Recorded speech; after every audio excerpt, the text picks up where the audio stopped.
All right, there we go. We are live. Hello, everyone, and welcome to another Looneycon panel.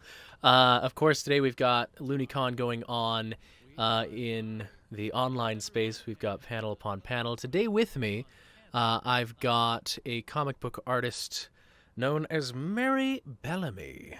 And then I have to find you. There we go. Yes, so hello, Mary. How are you?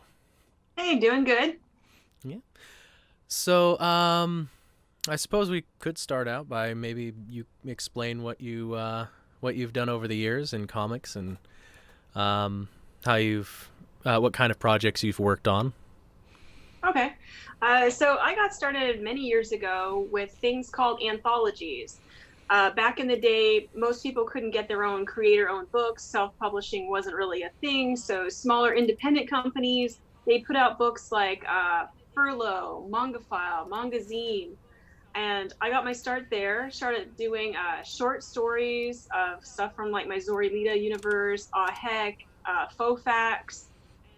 From there, I moved on to do some guest art for some books at Unarmed Press. I went on to do some fan pieces for Tokyo Pop and Friends Books. I worked in like slave labor graphics, all sorts of stuff like that. Over 150 books that I had published. I moved on to doing licensed artist trading cards for like Rittenhouse, Upper Deck, Tops. So like stuff like Star Wars, Marvel, DC Comics, Adventure Time, Ghostbusters, those kind of things. I also did work in animation as an animation assistant. I would do cleanup work. I've done pitches for companies. People would come and hire me and say, "Hey, I have this great idea. Can you design the characters? Can you put together a sizzle reel? Can you, help build a pitch Bible for them to use?" I did several of those. Unfortunately, none of them got past certain points, and I can't really talk about it because NDAs. But I also got into publishing my own books, like Faux Facts and Heck, and their complete versions, like a full, like 150-page full color graphic novels. I went on to San Diego Comic-Con. In fact, like Comic-Con in 1999 was when I first got my start doing anthologies, my first rejection ever, which was an Aw Heck prototype story. And I've been exhibiting 12 years, save for this year because the con got canceled. But hopefully next year everything will be back to normal, or as close as we can assume it will be. I do a lot of work on flatting comics, doing illustrations for various clients. I've pretty much had my fingers in all sorts of stuff, even toy design. Hmm. So basically, My Little Pony was one of those things where I walked up to IDW and I had some art, and I walked up to an editor and say, "Oh, here's my art." And he's like, "Well, this is really good. Can you give me some samples?" So I did, and I didn't hear anything for about a year. And it's like, "Hey, so like, do you want to do a pony cover?" And I was like, "Yes." So 9 covers later, I'm a retail incentive artist for My Little Pony. I did a licensed shirt for by fans, for fans, and even some Steven Universe stuff for T Public. Oh, what kind of work did you do for? Well, do you have any examples of what you've done for the Steven Universe comics? I don't do the comics. I do artist trading cards. So Oh, basically, what happens is they'll give us official. Here, let me pull one out real quick. Don't know if it'll be Steven, but okay. Here's DC Bombshells. So they give us official cards, and then we are told that we can draw certain characters, and they'll give us like guidelines. And so we'll get a certain amount of cards, and then we'll draw on those. Oh, here's Steven. So here's Steven. So basically, Cartoon Network approves everything or rejects everything. And after you do the set, they're all inserted into packs. So a person can randomly buy a box of the cards, and in one of the packs might be somebody's art. And so people collect them. mm-hmm. So I've done over, I think, like 5,000 now. I just stopped counting. Yeah, So it's a lot of cards to make. oh, and I did do Steven Universe T-shirt designs. T Public opened up the legal fan art, so all my designs on my site at T Public are completely legal and licensed and officially sanctioned by Cartoon Network. None of that bootleg stuff. Nice. And you said you've done some stuff for DC? The same thing, like I showed you DC Bombshells. Okay. They've had several sets, like DC Villains, DC Women of Wonder, like a whole ton of them. Ooh, nice. And then I'm also kind of curious. Could you expand on what your personal comics are about? Because you did Okay, mention you've so made a couple. yeah, Aw Heck was my first long form story. I'll just read you the blurb. When Angel suddenly finds herself in Heck, into an afterlife of never-ending maid duty, she must dodge evil bunnies, killer teddy bears, and other perils, while seeking to find a way to change her fate. But her actions just might turn all Heck on its ear, pitting the rulers of the underworld against each other in a cosmic war. But why? What was the reason for Angel's descent, and can she ever make it home again? Oh.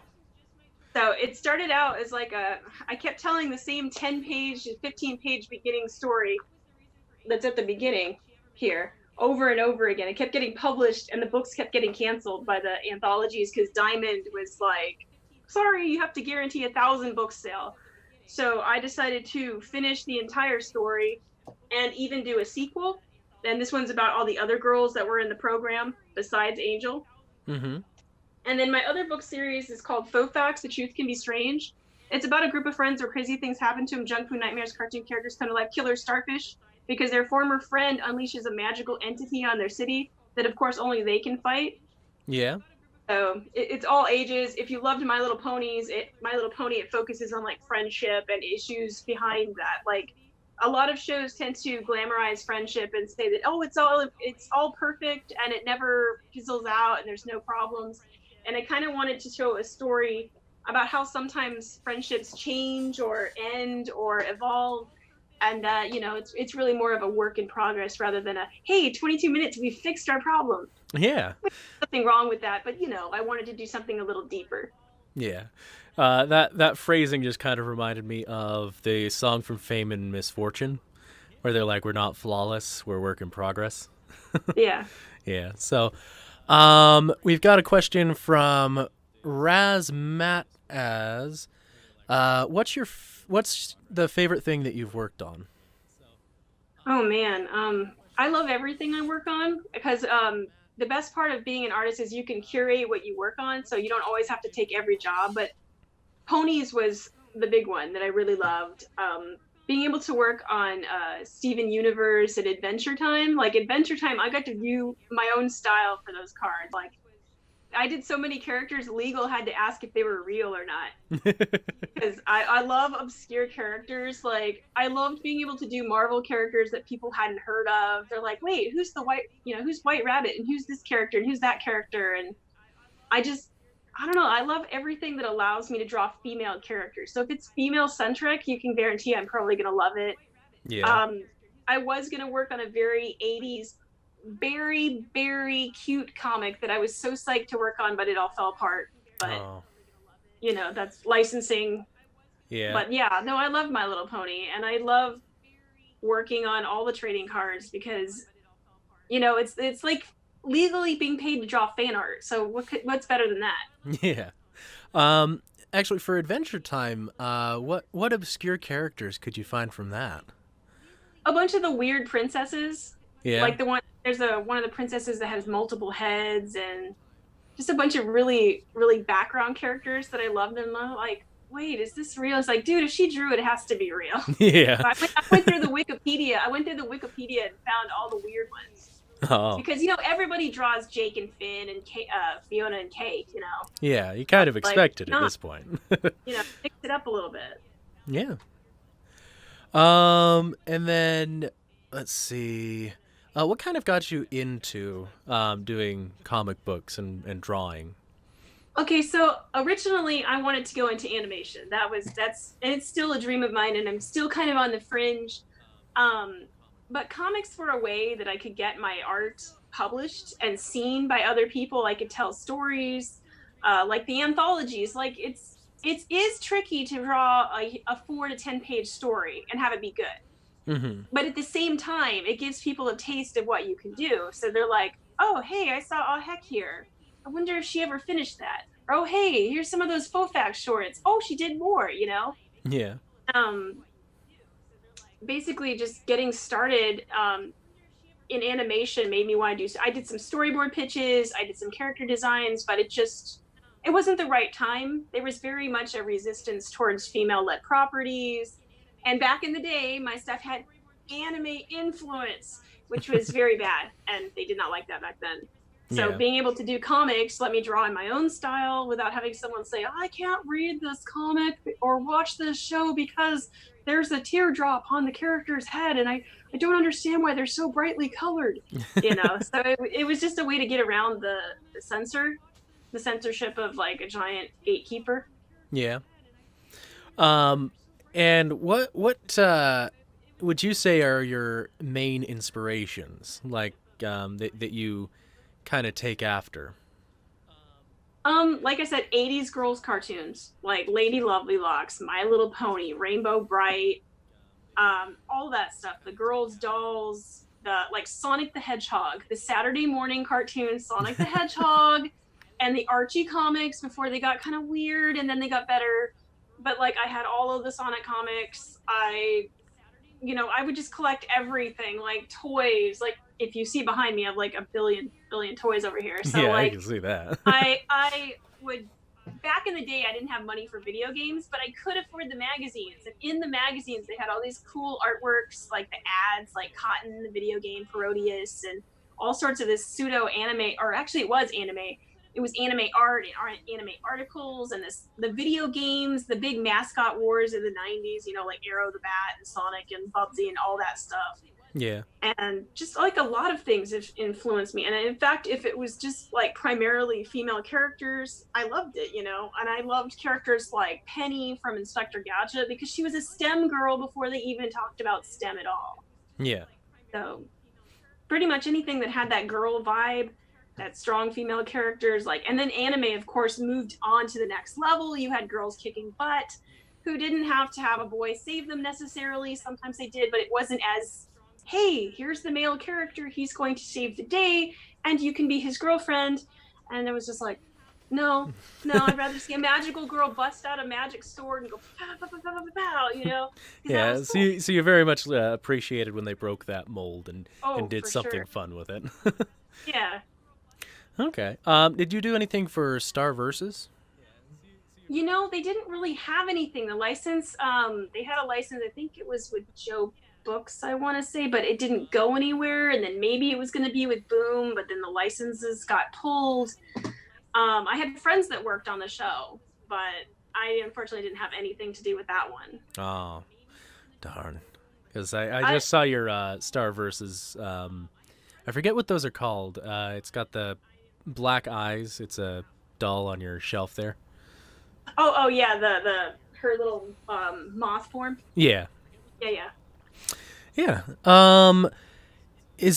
So if you were to give anyone advice going into a career, like they want to draw, they want to make that their hobby, what would you tell them?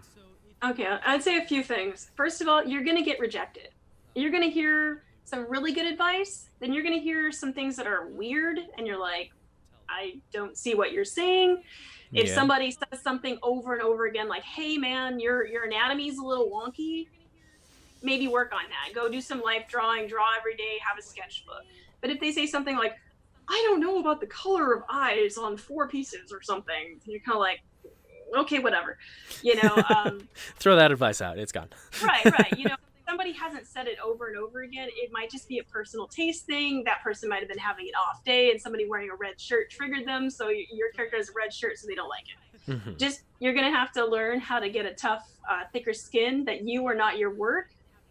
So if somebody criticizes your work, they're not saying you are bad as a person. They're just saying that your work isn't a good fit for them. Yeah, like with every craft, you can improve, and it's through feedback where you improve. So it's vital. So if you're the kind of person that like doesn't have that thick skin and doesn't want to put in a ton of work, maybe keep it a hobby, because trying to make your hobbies a job, if you're not dedicated, it's going to suck the love right out of it. Mm-hmm. And I would say work balance. Do not spend all your days on the computer or doing the job, you need to go outside, you need to get some air, you need to talk to other people. And I can't stress this enough, exercise your hands and your wrists. You don't want to get carpal tunnel syndrome. Make sure you get up and you do back exercises, lean against the wall. There's a bunch of resources online, but make sure that you're taking care of your body, because, if you're squinting, maybe get glasses. Like, don't stress yourself out. Like, a job is good, but it's not worth your health, Yeah. So, and then would you have any other advice for someone who wants to kind of get into this field? Go to conventions. Go put together a portfolio of like your strongest work. If there's something in there that you have to make an excuse for, throw it out, because nobody wants to hear it. Nobody wants you to say, oh my gosh, my work is terrible, but can you look at it anyway? I mean, would you want to buy a dented can? Of course not. No. You say, look, I worked really hard on this. I'm really proud of this. I did this turnaround. You don't have to be, egotistical, but have some confidence. If you go in there saying, hey, this is my best work, they might appreciate it and say, okay, we will hire you. Or they say, that's your best work, but you know what? Maybe in about a year or so, come back to us and show us your new stuff. Yeah. Just keep making things and be objective about it. I'm sorry, I love your friends and family, but they're not going to tell you the truth. They'll say, oh, this is great, I love it, and your anatomy might be horrible. Yeah. Talk to someone in the field, be polite. Sometimes creatives online, they don't have time to review your portfolio, and it's not a diss to you. Don't take anything like that personally, because sometimes they're just busy. Yeah, I haven't been chatting on Twitter for about a week because I've been just slammed with a deadline. It has nothing to do with anyone. So it's just go to shows, have a positive attitude. Nobody wants to hear, you're saying Bob is a jerk and I don't like Bob. You don't want to say stuff like that. It's one thing if you're, having an issue if you feel threatened by someone, like a dangerous situation, but generally don't say bad things about other artists. Try to be positive and just try to be the best you can be. If you're a social kind of introvert and you have a hard time talking to people, maybe practice with someone and think about ways you can approach someone without being too aggressive or too meek. It's a skill, trust me. When I first started selling at Comic-Con, the first year I'm like, hey, could you maybe buy my book? It has characters in it, versus at the end it's like, hey, here's my sales pitch. You get better by practicing. All you can do is do your best and just keep working at it. Sometimes you'll make a connection, and other times it just won't be what they're looking for. Or it could just be they like your stuff, but just not now. They just greenlit a show about a black cat ninja, so they can't really greenlight a show about a black cat detective. And it's just a way of optics. And it has nothing to do with your stuff. It could be amazing, but just at that moment, they don't want it. I'll give you an example. There was Cupcakery of Doom, was a little short that somebody had made for Nickelodeon, and I had Cosmic Cupcake Chaos. Theirs was about villains using cupcake shops to invade, and mine was about a girl who becomes a magical girl who has to fight sentient cupcakes from outer space. So very similar, but not exactly from the a same. Different perspective. Mine's from the hero's perspective. Theirs is from a villain's perspective. And it's not that they said it was bad. They liked it a lot. It's hey, it's got some synergy, but we've already got this thing in the pipeline, and there's no way you could have known about it pitching it. And that's one thing about if you're going to go out there and make a pitch, you have no idea what's out there already. Sometimes someone could have exactly the same thing. There are people who do swipe other people's stuff, but generally speaking, it's a zeitgeist. People have a similar idea at the same time. Try to put your own spin on things, because everything's been done before, Yeah. Everything is a remix after all. There's a lovely series on YouTube it's on Vimeo, that goes over how everything's a remix and people are constantly taking old ideas and making them different enough. New and remixed. I think you only have a problem if, say you bought someone's stuff and then you try to copy it and say, oh, I made this thing that's exactly like this other thing. It's eventually they get caught. Happened to me a few times. Oh. It was Yeah, it was a former customer took one of my books and copied it. So I Oh, was kind of like, oh, thanks, buddy.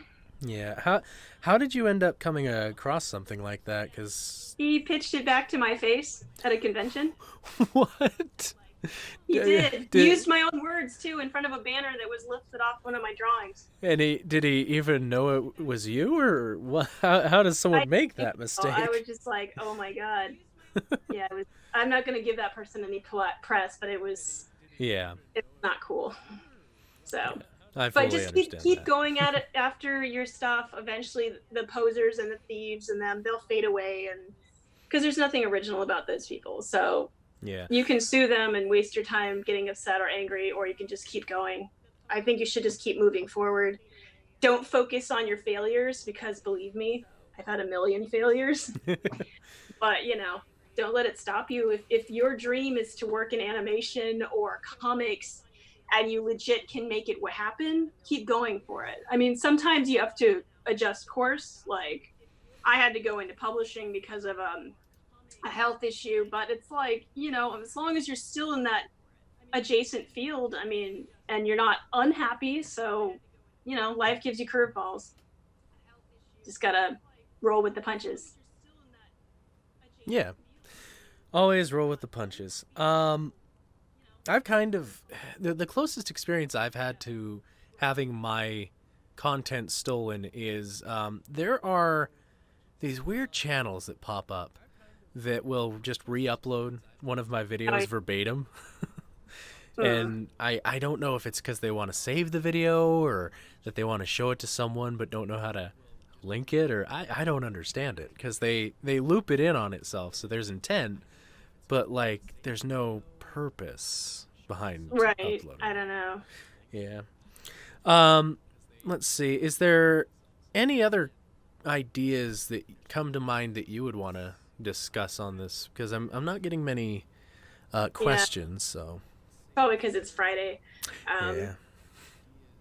well, let's see.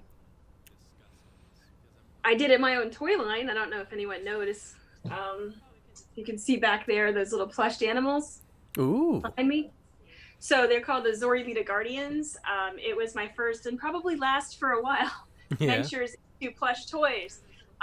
Most people have no idea how any of that works. So what I ended up having to do was I had these little characters from my Zorilita universe. They're little like bunnies with tails like a gerbil, and then they had wings. That was the gimmick, and they were the guardians' pets or guardians. Yeah. And so I had one that had angel wings. His name was Jeroboa. I had one that had black wings. His name was Dvorak. And I had one that had shimmery butterfly wings. Her name was Honey. Mm-hmm. And I went through a company that was supposed to be a middleman to China, a Chinese company, and they actually manufactured the dolls. So basically, what happened is I drew a diagram. I'm like, this is what I want the dolls to look like. And then I sent it out. And then they would make a prototype. And wow, sometimes things get lost in translation. Yeah. Like the very first prototype of one of here, let me grab him. Yay, we get to see the stuffed animals. The very first prototype of Jeroboa, you can see he's got bendable ears, he's got angel wings. It looked like hands were coming off the back of his body. Yeah. And for no reason, they made him brown with like brownish face fuzz, and it was like all weird. Yeah. And I was like, no, that's not what I want. So it took 7 revisions, okay, Mm-hmm. for that one. And this one, he's got little bat wings, Yeah. bendable ears.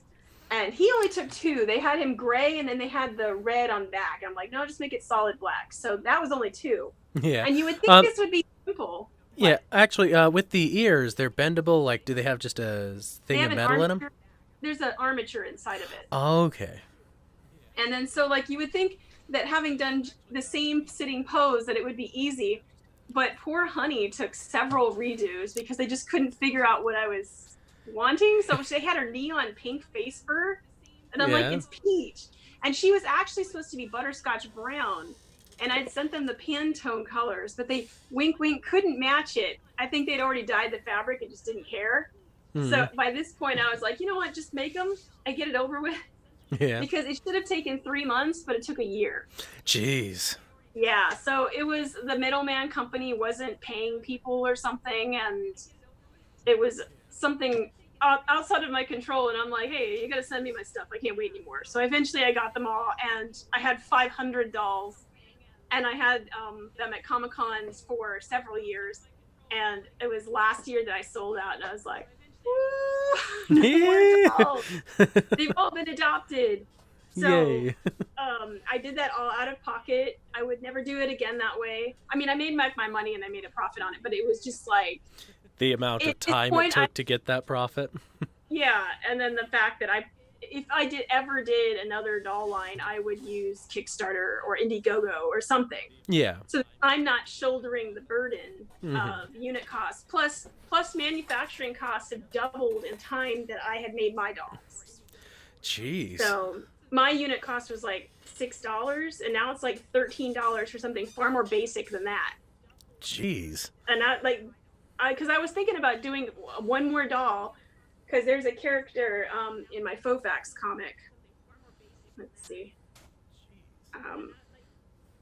There's a character in here, and I thought, oh, well, maybe I can make a doll out of him. Let's see if I can actually. This little guy. He's got horns and a spiked tail. And they're like, oh, no, that's $13 a doll, plus shipping and packaging. And I'm just like, never mind. I can't make a profit with that. Pretty much. I just, with the import tariffs now and all the craziness with China, I'm like, you know what, I'm just going to wait till stuff shakes out. So I would definitely say, if you're into trying to make dolls, one, don't make them your characters. Make them based on some kind of pun or something. So, if it's like strawberry rhubarb fox and it's like got a strawberry for a head or something, do something like grabbing like that. Have a big gimmick, make a big campaign, advertise it first, then do a Kickstarter, then fulfill the Kickstarter, and don't buy a ton of them. Yeah. Just buy what would fulfill the orders. Plus, maybe 25% extra stock or something.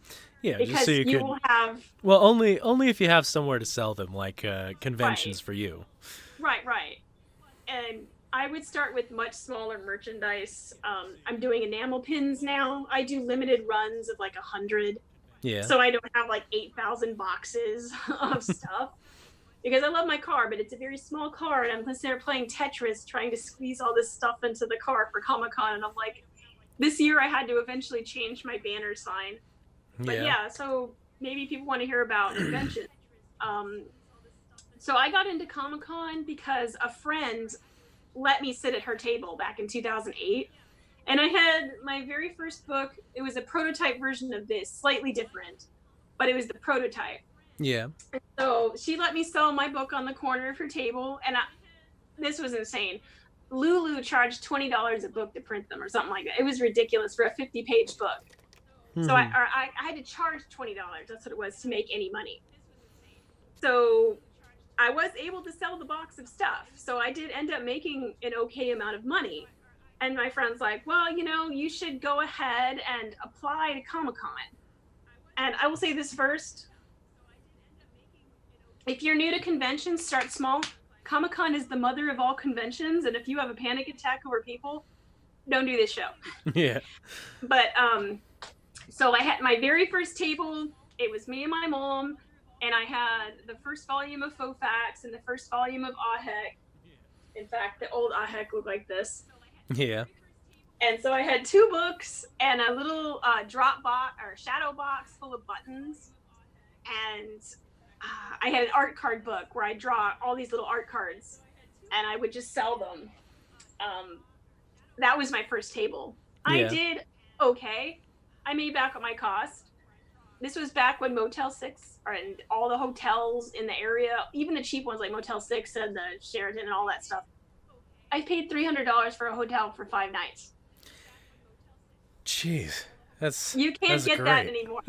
You can't get that anymore. So I paid all my costs. The next year I had I was doing 2 books a year at that time, so 100 pages of comics. I've done like 1,600 pages of comics on my own. So the next year I had a couple of books, and then I had some more pins and stuff. I really started to get my groove with my sales pitch by about the 3rd or 4th year. So about 2011, 2012, I started to get a better pitch, because unfortunately, girls market at Comic-Con is like this. Yeah. Because most people want to see adult content, and they want to see violence, and they want to see dudes. And I don't do any of that. So I had to find a way to lure in the kids to my table to get them to look at it, because the parents were like, most of them were awesome, but there was that small section of parents who are like, my daughter can't read, or I won't let my daughter read books, and my kid's dumb. And I'm like, don't say those things about your kid. Yeah, that's very cruel to say about your kid. And the kid's standing right there, and I felt really awful. I'm like, don't say that. Your kid's not stupid.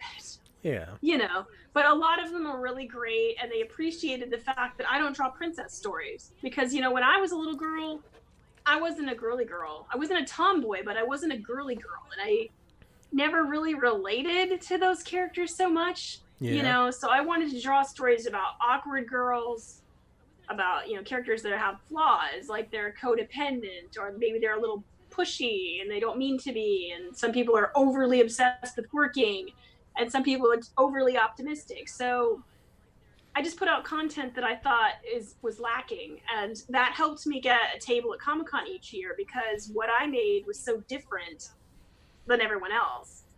So, you know, that when they were reviewing it, they weren't like, okay, we've got 5 comic books, let's get rid of these guys. Maybe one of those. Basically, we have to send in samples every year to get, you know, approved for a table. Yeah.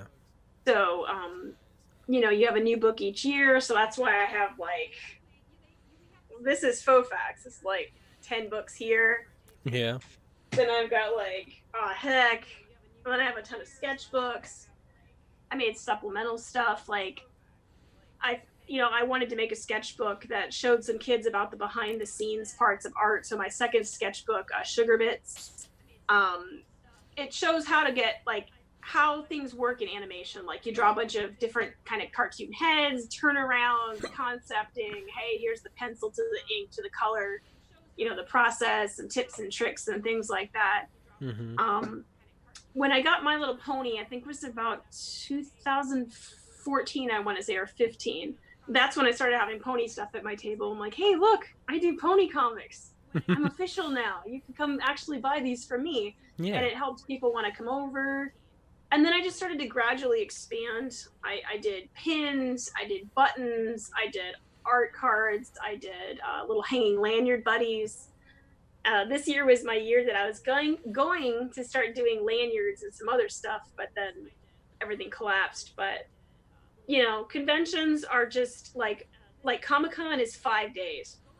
It's 4 days and a preview night, but it's 5 days, because you got to drive down and you got to set up and you got to do everything. Yeah. It is not for the weak or the faint of heart. You will need to stash food under your table, water, everything. Yeah. Take a lot of Advil with you, because you're going to be walking that. There's like a literal mountain that you have to walk if you have to go to any hotel that isn't right there on the ocean. It's like, by the end of that, my legs were rock hard, and I'm like, wow. So. And would you say local conventions would be the best place for people to start?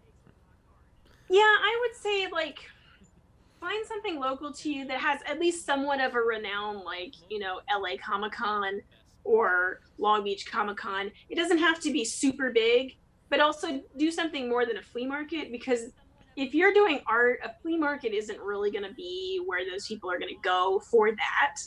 I would look at things that are directly tied to entertainments or comics or book fairs or things like that your stuff fits with. Yeah. I mean, there's nothing more awkward if you go to a Halloween death convention and you've got Hello Kitty and you're like, I don't think I fit here. You know, unless you're doing something ironic with it. Yeah. But it's like, research the show. There's groups on Facebook, Artist Alley International. Yeah. People talk about shows. Hey, is this show worth going to? Is this show not worth going to? Yeah. Oh, always bring hand sanitizer because everyone will touch everything. And that money is filthy. You don't want to get con cred.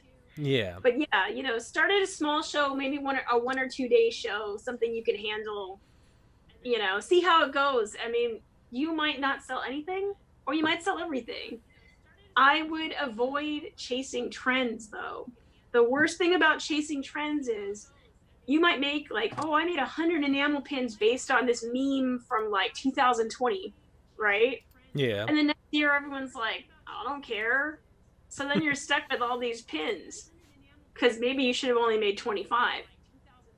It's like looking and seeing what all do I need, what inventory, what's a low risk return of income, ROI, return on income or whatever. Like doing some sticker mule stickers, say, hey, I printed like 20 stickers, let's see if anyone buys them. It's charged like $3 a sticker, you made $60. Yeah. Plus tax.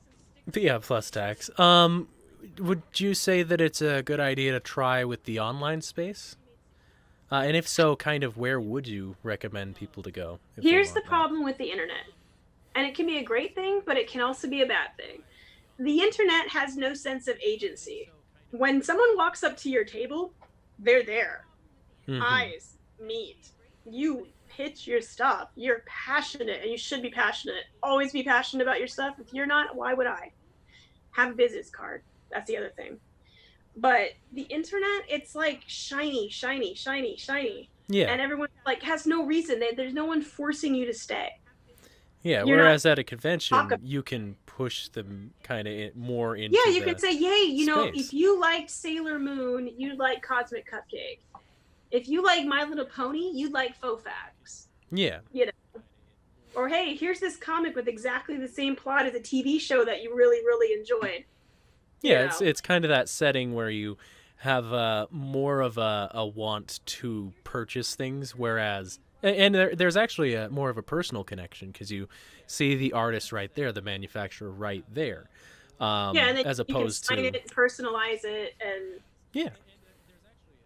As opposed to just seeing it online and being like, oh, cool, next. I find that most of my online sales were people that were already into my stuff or were already going to buy something, but they missed your table just before the show closed. They're like, I couldn't get back to the other... I was in Hall H and you're in Hall B. Yeah. I couldn't get back there. I still want to buy whatever, In which case, always have business cards. You can print them cheap. Go to Overnight Prints on their Weekend Warrior. It's like $7. You get 500 cards. Yeah. Just make it... I've personally used Vistaprint, and I just have a ridiculous amount of cards that I pass out during cons. A fun little trick that I've done is I wear this turtle themed hat, and I put some cards in the back ribbon of it so that I can reach behind my head and pull it out. Oh, people really like that. I carry a wad of them in my purse. I have a little unicorn backpack, and I keep it in the pocket of the back. So here, take it. Yeah.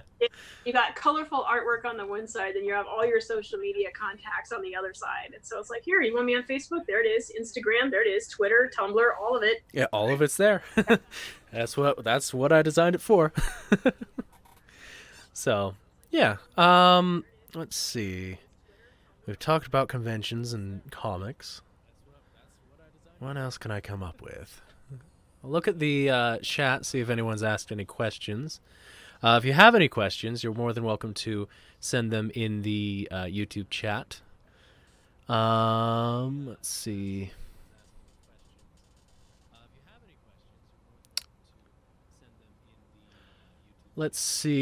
Mitch Larson says, but wouldn't you have more of an audience with online as opposed to physically be there? Since in some instances, for some people who can't get to cons, it sort of reaches a wider audience. It's one of those things where if that person is in that target audience, see, my target audience is kids. Yeah. And parents. And those parents don't necessarily go online. And when they do, they're like, well, I want something from Scholastic or Penguin or some big company, because they don't know, oh, maybe you put something scary. I had someone actually come up and go, are these My Little Pony comics safe for children? Yeah. And I'm like, yes, they are. Yes, that's the whole reason we made them. Social media is very important. I'm not saying ignore the internet. I post to social media all the time. I do get some sales, I do get commissions, but I find that the bulk of my stuff is definitely that in-person connection. I have kids that like, they've got one book and the parents like, well, I don't know if you're gonna like this book, but we'll try it. They came back the next day and said, give me everything on your table because I don't know if I'll ever come back here. And that's the other thing. In-person sales are cheaper than online because online you've got fees for like PayPal, Amazon, all that. And shipping. And by the end, you make a lot less money online. Yeah. So in person, you get more profit for what you've done. Yeah. So the internet is good, and it's a way for people who can't get to you but already kind of know who you are. But being that random person floating on Amazon, you're like, my book's ranked 2,752,000 out of like 10 million books, you know. Yeah.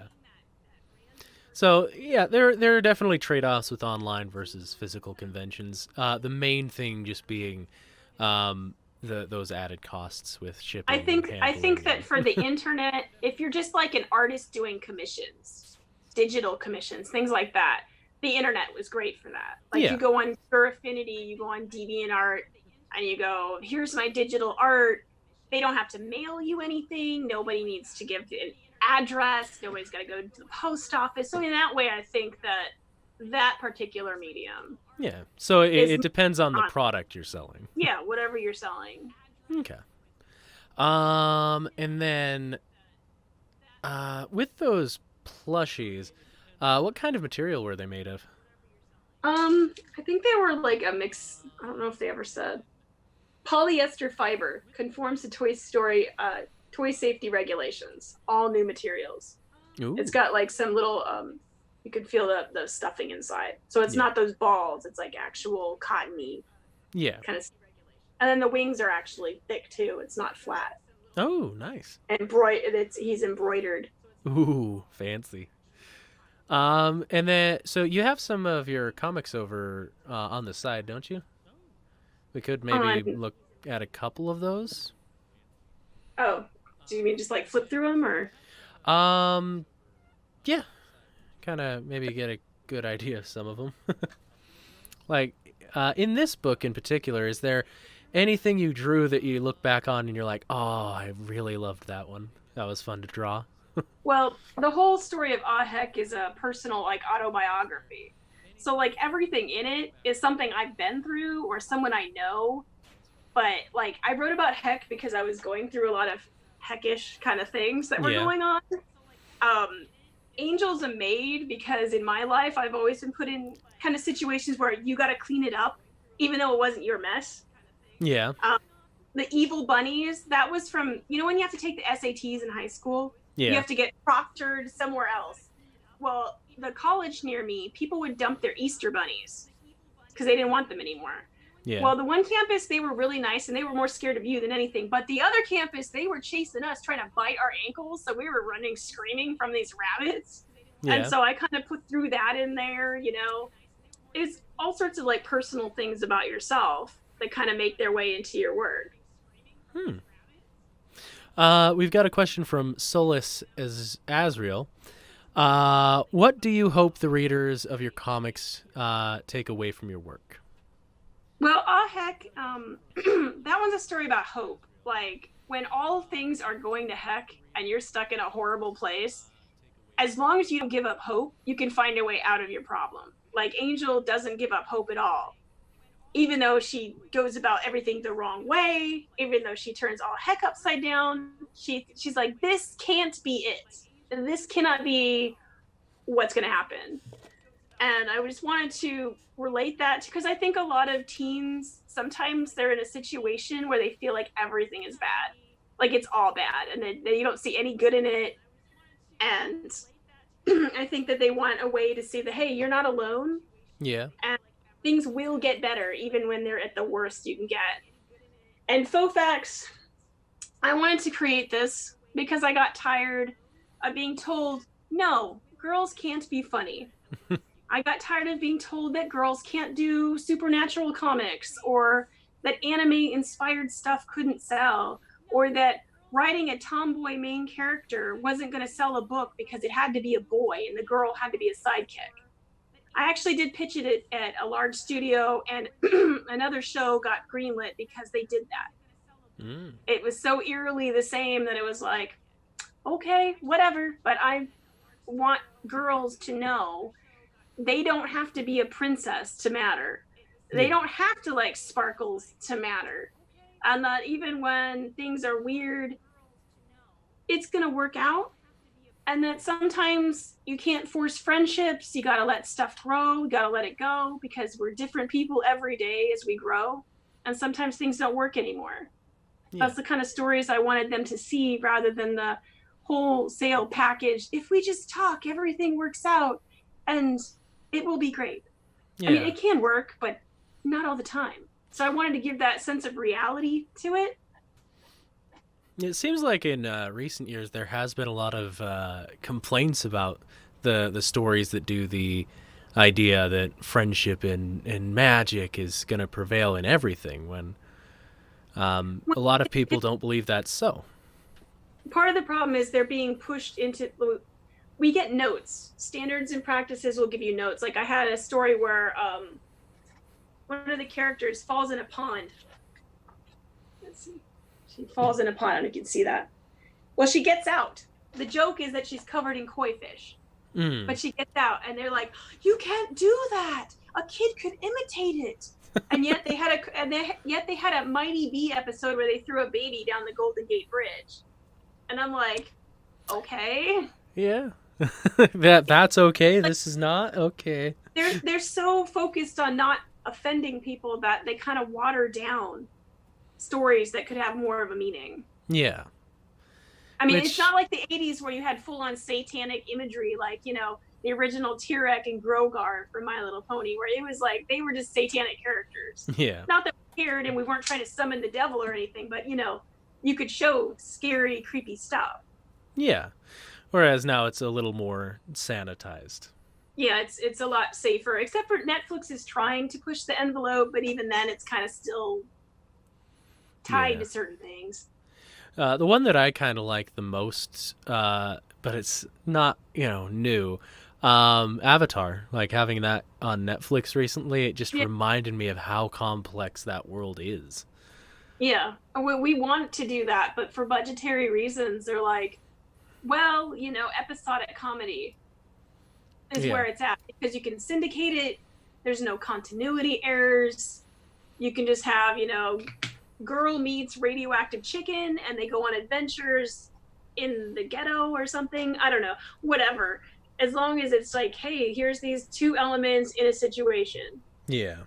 Rather than, hey, girl goes on a quest and meets several characters along the way and then things explode, but you have to remember that things exploded back in episode 4, so that episode 12 makes sense because they go back to an exploded place. Yeah. So financial reasons mostly.